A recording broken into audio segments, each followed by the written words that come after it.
Bismillahirrahmanirrahim. Assalamualaikum warahmatullahi wabarakatuh.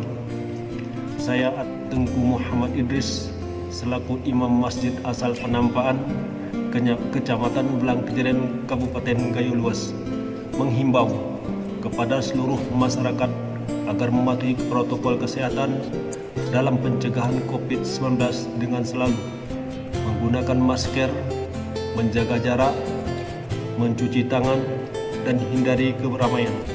Seperti firman Allah di dalam Al-Quran, An-nazafatu minal iman, kebersihan itu adalah setengah daripada iman.